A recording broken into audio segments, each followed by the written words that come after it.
¿Cómo estamos? Vamos a ver la parte número 4 de osteología del miembro superior. Y acá los quiero ver porque vamos a hablar de antebrazo, de cúbito y de radio, de dos huesos que yo sé ustedes le tienen muy poca simpatía. Y bueno, yo también, así que no se preocupen. Bueno, ¿qué decimos? Que son dos huesos largos, el cúbito hacia adentro y el radio hacia afuera, que van a estar ubicados entre el húmero hacia proximal y el carpo hacia distal. Si los cortamos por la parte media y los vemos desde abajo, del lado de afuera tenemos al radio, donde escribimos una cara anterior, esto es anterior, esto es posterior, esto es interno y esto es externo. Tenemos una cara anterior, una cara posterior interna y una cara externa, un borde anterior, un borde posterior y un borde interno. Por dentro tenemos el cúbito, acá lo vemos, cara anterior, cara interna y cara posterior o postero externa. Borde anterior, borde posterior y borde externo. Entre el borde interno del radio y el borde externo del cúbito se extiende la membrana interósea, que acá también lo vemos. Bueno, vamos a ver la extremidad proximal del cúbito. Acá en esta extremidad proximal encontramos dos apófisis y dos cavidades. Las apófisis son una vertical que se denomina olecranon o apófisis olecraniana, acá lo vemos de adelante, acá lo vemos de atrás y acá lo vemos de lateral externo, y una horizontal que se denomina apófisis coronoidea o coronoides. Entre la vertical y la horizontal se me delimita esta cavidad que se denomina cavidad sigmoidea mayor, que va a corresponder a la tróclea humeral. En la cara interna de la apófisis olecraniana encontramos la cavidad sigmoidea menor, que se ve acá y que se ve acá, que va a corresponder a la cúpula radial en la articulación radiocubital superior. ¿Qué músculos se insertan en la extremidad proximal del cúbito? Los que deberíamos conocer son cuatro. Uno a nivel de la cara anterior de la coronoides, que es el braquial anterior, que viene del húmero. En la cara posterior del olecranon, fundamentalmente el tríceps, imposible olvidarse, y también el anconio. Y por debajo de la cavidad sigmoidea menor, el supinador corto. Si miramos la extremidad proximal del radio, vemos que tiene una depresión, una ligera depresión que se denomina cúpula radial, rodeada por un collarete, un cuello y después una tuberosidad que se denomina tuberosidad bicipital. Acá vemos la cúpula radial que corresponde al cóndilo del húmero. Y acá tenemos la tuberosidad bicipital del radio. Esta tuberosidad va a insertar al bíceps braquial.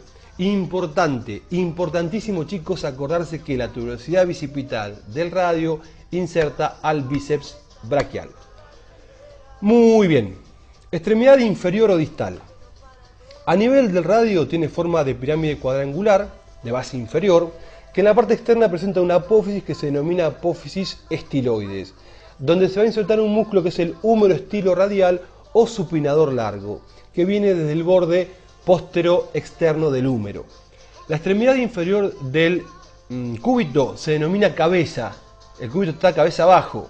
Es ovoidea, aplanada de arriba para abajo, y presenta una apófisis que es la apófisis también llamada estiloides, pero que no va a insertar a ningún músculo, sino que va a estar en relación con un ligamento, que es el ligamento triangular de la articulación de la muñeca. Si los miramos de atrás al cúbito y radio, vamos a ver que el cuerpo inserta los músculos posteriores del antebrazo. El olecranon tiene un pico en su parte más anterior que va a contactar con la cavidad olecraniana de la extremidad inferior del húmero en su parte posterior. El olecranon delimita junto con la epitróclea lo que se denomina canal epitróclea olecraniano, por donde va a pasar el nervio cubital. ¿Vieron cuando nos golpeamos el codo que nos agarra como electricidad? Bueno, es porque se nos está excitando este querido nervio. Y por último, a nivel de la parte posterior, de la extremidad inferior del radio, encontramos los canales radiales que ahora vamos a ver. ¿Qué músculos se insertan en el cuerpo de estos huesos, del cúbito y del radio? Es medio complejo, pero vamos a tratar de verlo de esta manera. Hacia adelante tenemos los músculos anteriores del antebrazo, que están divididos en cuatro planos. Un plano profundo que corresponde al pronador cuadrado, uno siguiente que tiene dos músculos que son hacia afuera el flexor propio del pulgar y hacia adentro el flexor común profundo de los dedos, un tercer plano que corresponde al flexor común superficial de los dedos y un último plano que corresponde a los músculos epitrocleares. pronador redondo, palmar mayor, palmar menor y cubital anterior. Entonces, cúbito y radio vistos desde adelante. Acá tenemos bien profundo el pronador cuadrado. Y acá tenemos donde se inserta, en el tercio inferior de la cara anterior del cúbito y del radio. Después tenemos el flexor común, el flexor propio del pulgar, que se inserta, viene bajando así, se inserta una pendejésima en la coronoides y en toda la cara anterior del radio. Acá lo vemos en inserción en la coronoides y en toda la cara anterior del radio. Después tenemos, en el mismo plano, el flexor común profundo de los dedos, que se inserta en toda la cara anterior del cúbito. Si avanzamos hacia superficial, tenemos el tercer plano, dado por el flexor común superficial de los dedos, que viene así. Tiene 3 puntos de inserción, en el húmero, en el cúbito y en el radio. Tiene un as en la epitróclea, uno en la coronoides y uno en la cara externa, en la parte superior del cuerpo del radio. Entre la inserción del flexor común superficial y del flexor propio del dedo del pulgar o del dedo gordo, tenemos acá donde se inserta el pronador redondo. Estos son los puntos de inserción en la cara anterior de cúbito y de radio. Si lo miramos de atrás, vamos a ver que se insertan. Por detrás del olecranon, el tríceps. Acá tenemos el cubital anterior, acá se vería parte del flexor común profundo de los dedos, y acá tenemos el cubital posterior, o anterior y posterior, ahora nos fijamos.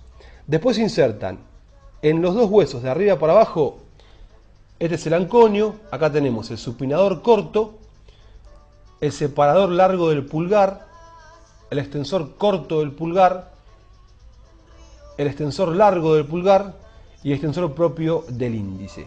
Y acá lo vemos. Supinador corto, separador largo del pulgar, extensor corto del pulgar, extensor largo del pulgar y extensor propio del índice. Cubital anterior hacia arriba y cubital posterior hacia abajo. Eso es lo que no estaba muy claro hoy. Es complicado, gente, pero bueno, hay que aprenderlo, no queda otra. Espero que hayan podido entender o que les haya podido aclarar un poquito el panorama. Y por último, ahora sí vemos los canales extensores. La cara posterior de la extremidad distal del radio presenta 2 crestas verticales, interna y externa. Esto es interno, esto es externo, interna y externa, que van a delimitar 4 canales. Uno más externo y así en este orden, de afuera hacia adentro, que van a dar paso. El más externo va a dar paso al separador largo del pulgar y al extensor corto del pulgar. El que sigue va a dar paso a los músculos radiales, primero y segundo. El otro al extensor largo del pulgar y el otro al extensor propio del índice y el extensor común de los dedos. Esto es una ensalada rusa, véanlo 3, 4 o 5 veces y espero que lo puedan aprender. Gente, un cariño grande y nos vemos pronto. Hasta luego.